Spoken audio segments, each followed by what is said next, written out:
Buenas noches, audiencia, sean bienvenidos, bienvenidas a un nuevo episodio. Me alegra muchísimo tenerlos aquí, compartiendo otra noche juntos, porque hoy volvemos con un tema que a muchos de ustedes les encanta, por lo misterioso y aterrador que resulta este tema. Nunca salgas si ya estás acostado. Esta creencia, esta leyenda, si se puede decir así, está tomando mucha fuerza, así que si te interesa el tema, quédate. Apaga las luces, ponte cómodo, relájate. Y si estás haciendo alguna actividad, no te preocupes, aquí te acompaño. Mi nombre es Santiago, y estás sintonizando Estación Siniestra. Comencemos.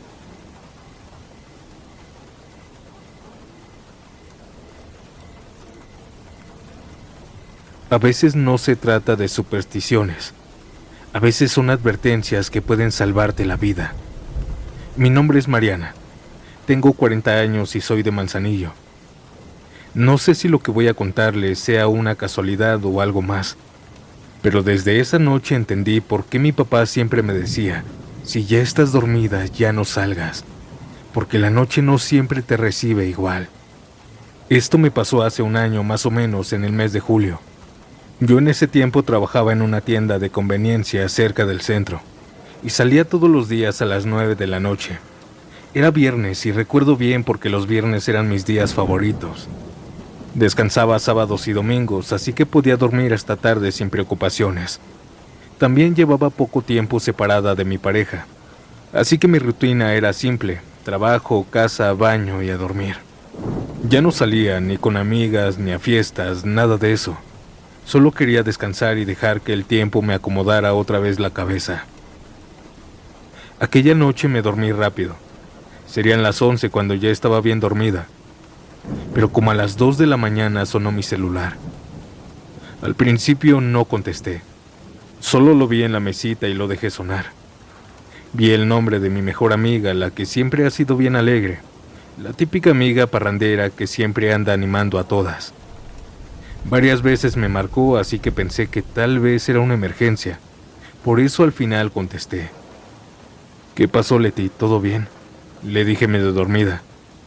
Ella riéndose me dijo, Mariana, despiértate, nos vamos al mar. Aquí están unas amigas y mi esposo va a manejar.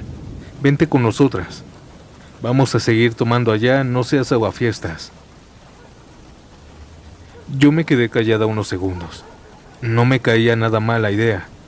La verdad tenía ganas de distraerme, de sentir el aire del mar en la madrugada, de reírme un poco. Por un momento me imaginé en la camioneta con ellas, con música, risas, las ventanas abiertas, viendo el amanecer en la playa. Pero justo cuando estaba por decir que sí, se me vino a la cabeza la voz de mi papá. Esa frase que siempre me decía cuando vivía conmigo. Ya no salgas si ya estás durmiendo, hija. A veces la noche no quiere compañía. Me quedé pensando en eso. Y sentí un escalofrío leve, como una advertencia. Así que con algo de pena, le mentí a mi amiga y le dije, no puedo, Leti, mañana trabajo temprano. Una mentirita piadosa. Ella insistió un poco, me dijo que no fuera aburrida, pero al final colgó riéndose. Yo me quedé un rato mirando al techo, pensando si había hecho bien el decir que no. Pasaron 5 minutos y otra vez sonó el celular. Era otra de las amigas, una que yo apenas conocía. Contesté y me dijo, ándale Mari, vente, si ya estás despierta, no seas amargada. Va el esposo de Leti manejando, él no está tomando. Vamos a ir todas juntas, va a estar bonito, nos regresamos al atardecer. Yo estuve a punto de aceptar, pero otra vez sentí ese presentimiento raro. Así que le dije lo mismo, no. De verdad estoy cansada y mañana tengo que ir a trabajar. Mejor otro día salimos. Y colgué. Apagué el celular, lo puse boca abajo y volví a dormirme. Al día siguiente, sábado por la mañana, me desperté como a las 9, descansada. Encendí el celular y vi varias llamadas perdidas. Todas minutos después de colgar. Era Leti. Intenté marcarle, pero ya no contestó. Pensé que se le había acabado la pila o que andaba cruda o que se le había perdido el teléfono. no le di tanta importancia. Pasaron los días, el domingo, el lunes, y nada. No contestaba ni los mensajes ni las llamadas. Yo empezaba a preocuparme, pero también pensaba que quizás se había enojado conmigo por no ir. El miércoles, ya estando en el trabajo, me entró una llamada de un número desconocido. Contesté sin pensarlo. Era la mamá de Leti. Se le notaba la voz temblorosa y me dijo: «Eres Mariana, ¿verdad?» «Sí, señora, dígame». «Soy la mamá de Leti. Solo quería saber si ya te enteraste». Le dije que no, y entonces ella empezó a llorar, tanto que apenas podía hablar. Entre sollozos me contó que su hija, junto con las amigas y el esposo, sí habían salido esa madrugada rumbo al mar, que iban tomando desde antes de salir, y que el esposo, aunque decía que no tomaba, al final sí había tomado con ellas. En el trayecto, en una curva de la autopista hacia el mar, el hombre perdió el control. La camioneta se salió del camino y cayó por un voladero. Los encontraron hasta el fondo el martes por la tarde. Estaban hasta abajo, sin vida. Todos murieron. Las 5 muchachas y el esposo. Ninguno sobrevivió. Yo me quedé helada. Sentí que la sangre se me bajaba. Tuve que recargarme en la pared para no caer. No podía creerlo. Mi amiga, con la que había hablado apenas unos días antes, estaba muerta ahora. Colgué sin decir nada. Me fui al baño del trabajo y lloré como nunca. Me temblaban las manos y lo único que pensaba era en esa frase de mi papá. Esa frase que me salvó la vida. Si no fuera por eso, por recordarlo justo en ese momento, yo hubiera estado ahí, en esa camioneta, riendo, cantando, y después nadie me habría vuelto a ver. Hoy, un año después, tengo una pareja nueva, un hombre bueno que me cuida y me respeta. Sigo viviendo aquí en Manzanillo, y cada noche antes de dormir, le agradezco a Dios y a mi papá por esas palabras. Si ya estás durmiendo, ya no salgas. Puede que sea la muerte llamándote. No sé si fue una advertencia del cielo, una coincidencia o simple instinto, pero lo cierto es que me salvó la vida.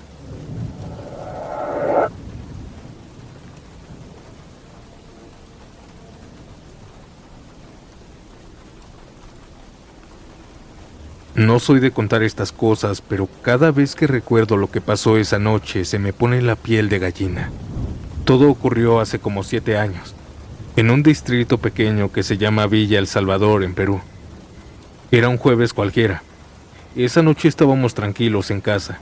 Mis padres ya dormían y yo estaba en la sala jugando videojuegos con el volumen bajito para no despertarlos. Era como la 1 de la mañana. El silencio era tan pesado que hasta podía escuchar los perros ladrando a lo lejos y el ruido de los carros pasando de vez en cuando.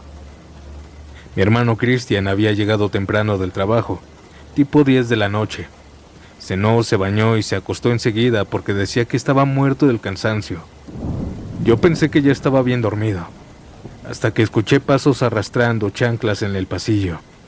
Volteé y ahí estaba él, medio despeinado, con los ojos entrecerrados y el celular en la mano. Le pregunté medio riéndome: ¿a dónde vas, loco? Y él me dijo que iba a la tienda, que quería comprar un cigarro. La tiendita estaba aquí nomás, a 5 casas de distancia, en la esquina. Era conocida por cerrar a medianoche o 1:30 máximo, ya que tenía buen flujo de clientes borrachos. Pero igual le dije: oye, ¿no te habías acostado ya? Ya no salgas, en serio, ya es tarde. Si quieres yo voy. Cristian se me quedó viendo con esa sonrisa burlona que siempre tenía. No seas ridículo. ¿Qué creencia es esa? Solo voy por un cigarro y me regreso. Ya, no seas ridículo. Yo insistí. Le dije que no fuera, que ya estaba dormido y que no tenía que salir. Pero él solo se rió otra vez. Se puso una chamarra ligera y salió diciendo: regreso en 5 minutos. Se fue caminando tranquilo, sin saber que esa sería la peor decisión de la noche. Pasaron 5 minutos, luego 10 y después 15, y nada. Yo ya tenía un mal presentimiento. Me quedé mirando la puerta, escuchando cada ruido de la calle, pero no oía nada. Apagué el videojuego, me puse las sandalias y justo cuando estaba a punto de salir a buscarlo, alguien comenzó a golpear la puerta con desesperación. No era un toque normal, eran golpes secos, fuertes, acompañados de gritos. Y lo peor, era la voz de mi hermano. «Ábreme, ábreme por favor, ábreme». Todos en la casa se despertaron del susto. Mi mamá salió corriendo de su cuarto, mi papá encendió las luces. Yo fui el primero en llegar a la puerta y cuando abrí, ahí estaba Cristian, pálido, temblando y el aliento entrecortado. Tenía las manos frías y los ojos llenos de lágrimas. Apenas entró, se recargó en la pared y me dijo, entre rabia y miedo: «Tenías razón, no tenía que haber salido, carajo».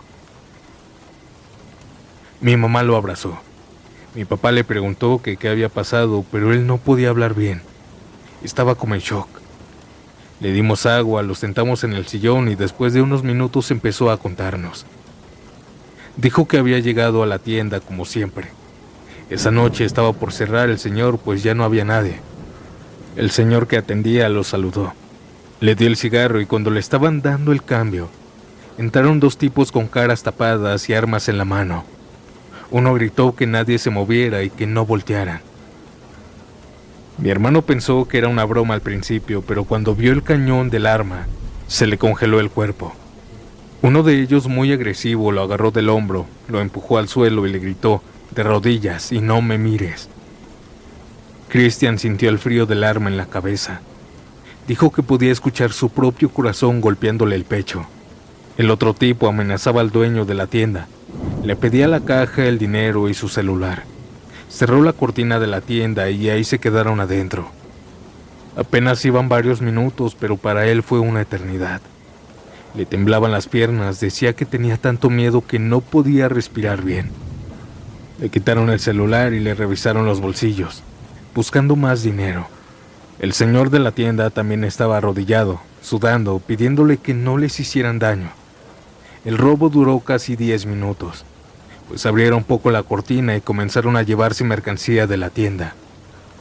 Los 2 ladrones se llevaron la caja de dinero, mucho producto, sus celulares, y antes de irse les gritaron: «No se levanten hasta que cuenten hasta 100». Ellos salieron corriendo al carro que habían llenado. Mi hermano y el tendero se quedaron ahí, paralizados, escuchando el motor del carro arrancando. Dijo que esperó un par de minutos más y cuando se sintieron seguros se levantaron temblando. El señor lo miró y solo le dijo: «Gracias a Dios estamos vivos». Cristian le respondió casi llorando: «Sí, pero sentí que no salía de esta». Platicaron un momento, y luego mi hermano se echó a correr hasta la casa. Venía tan asustado que se le olvidó el cigarro. Solo quería llegar, cerrar la puerta y no volver a salir jamás a esa hora. Después de contar todo, mi mamá empezó a llorar. Y yo solo me quedé sentado mirándolo. Él me veía sin decir nada, como si quisiera pedir perdón sin palabras. Desde esa noche nunca más volvió a salir después de acostarse, ni siquiera si le faltaba algo importante. Y yo entendí que a veces esas viejas creencias no son tonterías. Aquella noche nunca se me va a olvidar, porque pude haber perdido a mi hermano por un simple cigarro que ni siquiera se llevó, por ignorar una advertencia que muchos llaman superstición, pero que después de eso, en mi casa se convirtió en ley.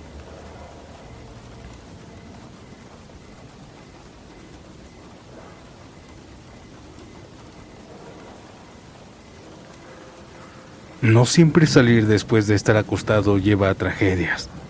A veces te puede llevar al encuentro paranormal más grande de tu vida. Me llamo Iván y soy de un pueblo chiquito de Guanajuato. Aquí las calles todavía son de piedra y por las noches solo se oyen los grillos. Un pueblo pequeño. Esto que voy a contarles le pasó a mi tía Lili, allá por el año de 1994, cuando ella tenía apenas 18 años. Y aunque ya pasaron muchos años, en la familia todavía se habla de esa noche como si hubiera sido ayer. Mi tía Lili en ese tiempo estaba de novia con su actual esposo. Se llama Samuel. Tenía la misma edad. Y se querían de verdad, pero había un problema. Los papás de mi tía no lo querían porque él venía de una familia humilde, de campo. Y los de mi tía se creían más por tener tiendita y tierras. Cosa que a mi tía no le importaba. Así que ellos se veían a escondidas. Casi todas las tardes en lugares donde nadie los veía. A veces detrás del panteón, otras veces en un puente viejo que había en el pueblo. Apenas llevaban 2 meses de novios, pero ya estaban muy encariñados. Una tarde, como a eso de las 3, mi tía lo estaba esperando en ese puente donde siempre se veían. El sol estaba fuerte. Mientras lo esperaba, llegó uno de los amigos de Samuel. Le dijo que venía a darle un recado, que Samuel no podía verla, pues sus papás de ella ya se habían enterado de que seguían viéndose a escondidas. Mi tía se puso triste, bajó la mirada y se fue regresando despacito a su casa. Cuando llegó se armó el lío. La estaban esperando sus papás. La regañaron muy feo y la encerraron. Le prohibieron salir por 1 mes. Esa noche ella cenó poquito. Barrió su cuarto, dobló su ropa y se durmió temprano, como a eso de las 8 de la noche, porque en ese tiempo uno no se desvelaba. La casa de mis abuelos era muy grande. El terreno era inmenso. El cuarto de mi tía quedaba justo pegado a la calle y tenía una ventana algo grande como de 1 metro. Como la habían castigado, le cerraron la puerta con llave para que no saliera. Pero a medianoche algo la despertó. Escuchó 3 toquidos en la ventana. Primero pensó que había soñado, pero los volvió a escuchar. Se levantó despacito, descalza, y al asomarse vio una figura afuera. Estaba parada junto a la ventana. Era Samuel, su novio. Estaba montando en su caballo con una sonrisa cansada, y le dijo en voz baja: «Lili, sal, vamos a dar la vuelta. Te tengo una sorpresa en mi casa». Ella se asustó y le dijo que no podía salir, que la estaban castigando, que sus papás la habían encerrado y que si la descubrían, se acababa todo. Pero Samuel insistía, hablándole bonito. «Ándale, nomás un ratito. No te va a pasar nada, te prometo que te regreso antes del amanecer. No se van a dar cuenta». Mi tía dudó un momento, pero al final cedió. Se puso un suéter, estaba haciendo mucho frío. Se arregló el cabello rápido y se empujó por la ventana con cuidado para que no hiciera ruido. Samuel la ayudó a salir y la subió al caballo con cuidado. La casa de Samuel quedaba en el otro pueblo. No estaba lejos, a unos 10 minutos cabalgando. Pero el camino era feo, eso sí. Un camino solitario lleno de árboles, barrancas y parcelas abandonadas. No habían faroles en ese tiempo, ni casas, ni nada. Solo se alumbraban con una linterna de mano. Al principio todo iba bien, pero cuando salieron del pueblo y ya iban a medio camino de aquel tramo solitario, mi tía empezó a escuchar algo. Decía que eran pasos humanos. Al principio pensó que eran los cascos del caballo, pero no. Esos pasos se escuchaban junto a ellos, corriendo al mismo ritmo. Samuel también los oyó. Se miraron sin decir palabra. La noche estaba tan oscura que no se veía nada, pero era imposible no ver a quién se escuchaba junto a ellos. Los pasos seguían, pegaditos. Samuel alumbraba hacia los lados, pero no se veía nada. Así que aceleraron el paso por miedo. El caballo empezó a correr a gran velocidad. Mi tía se agarró fuerte por el miedo a la velocidad. Pero aquellos pasos corrían igual de rápido que el caballo. Era imposible. Mi tía Lili decía que era como si alguien invisible lo siguiera corriendo al lado del camino. Pasaron junto a un cerro y en una de esas paredes de tierra, mi tía alcanzó a ver una sombra muy larga, más oscura que la noche, como de 2 metros. Se veía claro cómo aquella sombra movía los árboles, como si pasara sobre ellos o su energía los hiciera moverse. Era como la figura de una persona, pero sin forma clara, solo un bulto que se movía con ellos. Ella se abrazó fuerte de Samuel, llorando del miedo. Él trataba de calmarla, pero estaba igual de asustado. Los pasos siguieron detrás de ellos hasta que llegaron a la entrada del otro pueblo. Ahí, justo al cruzar el arco de piedra, los pasos desaparecieron. Ni uno más, solo silencio. Samuel y Lili siguieron avanzando despacio, ya más tranquilos. Parecía que la noche volvía a la calma. Pero faltando una calle para llegar a la casa del novio, vieron a un anciano parado en medio del camino. Era un viejito flaco, con un zarape viejo, sombrero de paja y un bastón de madera. El caballo, antes de llegar a él, se detuvo solo, seco, como si no quisiera pasar. El anciano les habló con voz tranquila. «Buenas noches, muchachos, ¿a dónde van tan deprisa?» Samuel, nervioso, le dijo que iban a su casa, que lo disculpara, pero que se moviera un poco para poder pasar, y le aventaron un poco el caballo. El anciano sonrió raro. Les dijo que por qué tan groseros, que él los estuvo cuidando todo el camino. Mi tía lo miró confundida. «¿Cómo que cuidándonos?», le preguntó. El anciano levantó la cabeza y con una sonrisa extraña respondió: «¿A poco no me escucharon correr a su lado?». Cuando dijo eso, mi tía sintió un escalofrío de los pies hasta la cabeza. Samuel se quedó sin palabras. El viejito se hizo a un lado y mientras ellos pasaban, se empezó a reír bajito. Una risa que mi tía decía que no era normal. Ya cuando estaban a unos metros, el anciano gritó con una voz ronca. Para la otra los dijo que se los lleve el diablo. Esa noche mi tía no regresó a su casa. Se quedó con su novio hasta el amanecer. Y al día siguiente aceptó el castigo sin decir una sola palabra. Nunca más volvió a escaparse. Pero lo más raro es que, según cuentan los vecinos y Samuel, mi tío Samuel, que ese anciano nunca más volvió a aparecerse por el pueblo. Nadie sabía quién era. Mi tía siempre dice que no sabe si fue un espíritu o un ánima o algo más, pero que desde esa noche cree en la creencia de no salir después de estar acostado, porque tal vez uno no siempre encuentra la muerte, pero sí algo que no pertenece a este mundo.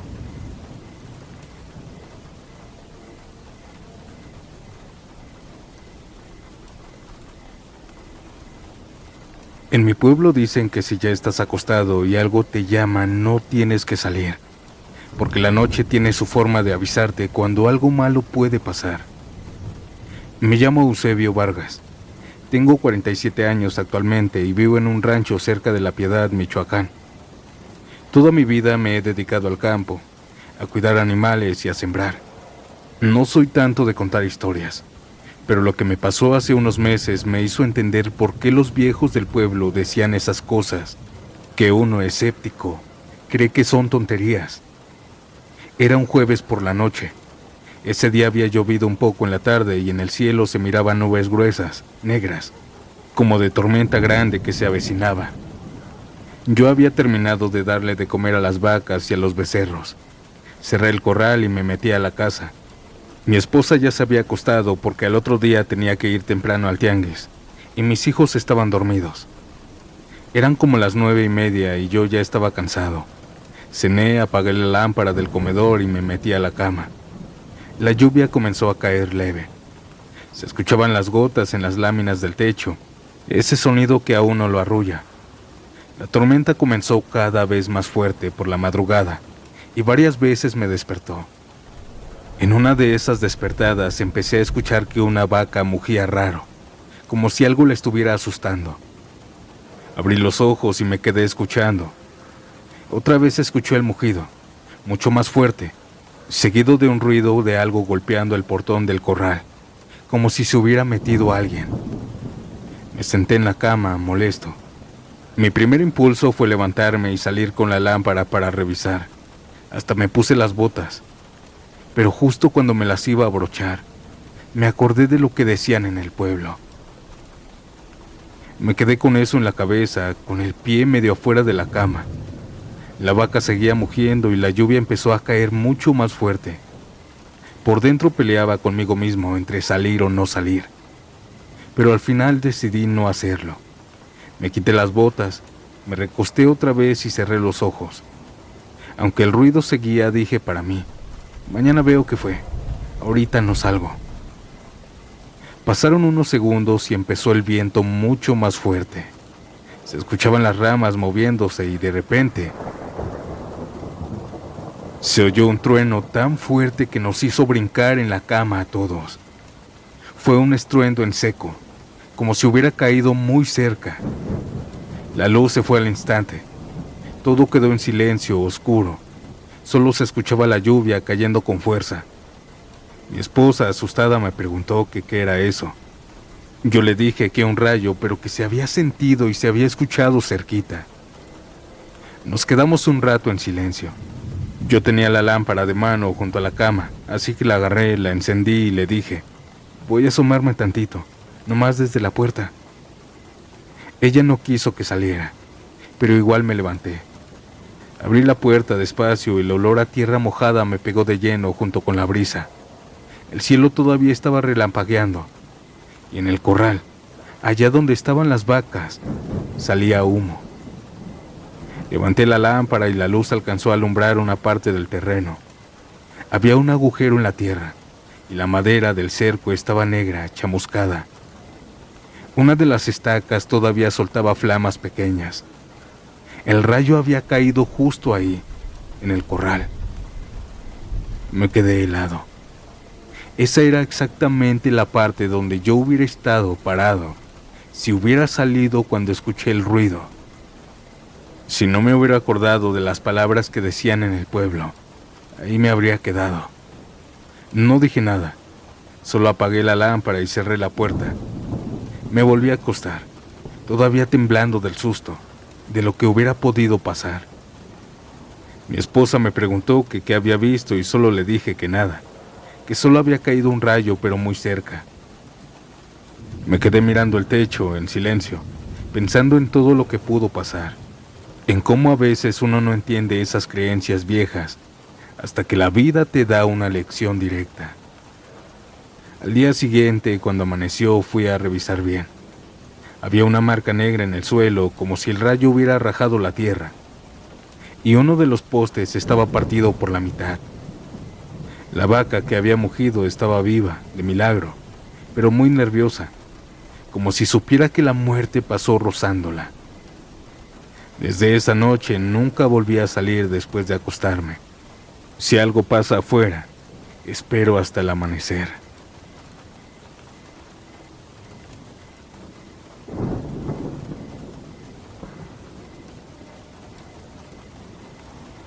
Soy de un rancho que está entre Celaya y Juventino Rosas, y desde hace 11 años no pasa un solo mes que no recuerde aquella noche. No porque yo hubiera estado ahí, sino porque pude estarlo. Y si no hubiera hecho caso a lo que me decía mi abuelo, probablemente hoy también estaría desaparecido, como ellos. Todo pasó en abril del 2013. Era viernes y yo había trabajado todo el día ayudando en una bodega de granos. Regresé a casa cansado y me acosté temprano.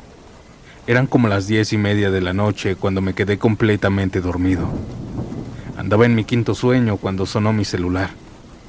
Era Toño, uno de mis primos más cercanos. Contesté medio dormido y me dijo emocionado, Oscar, cáile a la casa del güero. Va a haber una reunión grande, trajeron carne asada, chelas. Va a estar bueno, vente para acá. Yo le respondí que no, que yo ya estaba acostado y que mañana me iba a levantar temprano. Pero me insistió. No seas amargado, hombre. Nomás un rato, vamos todos, el güero, el pato, el meno. Somos como 15 personas. Paso por ti en 10 minutos, ¿te parece? Me quedé callado, dudando. A mí también me daban ganas, no les voy a mentir. Era joven, tenía energía y siempre me gustaban las fiestas de rancho. La música en vivo, el olor a carne asada, la tierra levantándose bajo las botas mientras bailabas. Así que me arreglé. Estaba a punto de salir, pero mi papá me escuchó. Me comenzó a decir que ya no tenía que salir. Yo le dije que nada más iba a ir un rato con mis primos. pero él comenzó a decirme muy angustiado que ya estaba durmiendo, que ya no tenía que salir, que tenía que quedarme a descansar hasta que mi ángel de la guarda volviera conmigo. Solo me reí, pero decidí hacerle caso, pues mi papá muy pocas veces se comportaba de esa manera. Le marqué a Toño y le dije que no iba a ir, que fueran ellos, que yo me quedaba. Se burló un poco, me dijo abuelito y colgó. Abracé a mi papá, él me dijo que muchas gracias y me metí a mi cuarto. Me volví a dormir. A la mañana siguiente todo estaba tranquilo. Así pasaron los días. Una mañana fui al campo a ayudarle a mi papá y cuando regresé al mediodía había varias patrullas pasando por la calle del Güero. No me imaginé nada raro. Pensé que era algún pleito. Pero en la tarde me llegó la noticia, no de mi familia. Ellos todavía no querían hablar del tema. Una señora vecina con la cara pálida me dijo: ¿supiste lo de la casa del Güero? Le pregunté que qué había pasado y solo me contestó: desaparecieron todos. Se me hizo raro, así que comencé a preguntar, pero no sabía tanto. Fui corriendo a la casa del Güero donde había sido la fiesta. Ahí estaba la policía, investigando. Lo poco que vi fue el portón que estaba abierto, el asador apagado, la mesa vacía. Habían vasos tirados, pero no había nadie. Su negocio estaba cerrado desde hace días. Los vecinos dijeron que la música se escuchó hasta la madrugada y que después hubo un silencio total. Pero un señor comentó algo. Dijo que vio cómo todos se fueron caminando hacia el monte, como si fueran a seguir la fiesta allá, pero nunca regresaron. Las autoridades buscaron durante semanas, helicópteros, perros, gente del pueblo, pero nada, ni rastro, ni ropa, ni huellas. Era como si el monte se los hubiera tragado. Yo no podía dejar de pensar que pude haber estado con ellos. Así pasaron los años sin saber de mis primos, de sus amigos, de todos ellos. Con los años empezaron los rumores, que el Güero había hecho una promesa con alguien, que en esa fiesta habían aparecido hombres vestidos de negro, que ellos se los llevaron a todos. Pero la versión más común, la que más miedo da, es que algo los llamó, que esa noche la fiesta no era para ellos, que esa noche la fiesta eran ellos, y que por eso nunca volvieron. Han pasado más de 11 años. Sus familias todavía los recuerdan, y cada tanto algún campesino dice haber escuchado gritos lejanos en el monte, como si allá en medio de la nada, la fiesta siguiera. Mis tías han ido a investigar, pero no encuentran nada. Así que no puedo decir si es cierto o es verdad que suceden esas cosas. Yo no me acerco, y a pesar de todas esas extrañas cosas paranormales, entiendo que esa noche algo me protegió. Tal vez las creencias, tal vez fue el miedo, no sé. Solo que si me hubiera levantado, yo también hubiera caminado hacia ese monte. Esta fue la historia de mis primos, audiencia. Tómenlo como gusten. Algo paranormal, algo extraño. Quizá alguien se los llevó o solo se perdieron. O alguien los desapareció. ¿Quién sabe? En el monte se ocultan muchas cosas extrañas. Buenas noches a todos.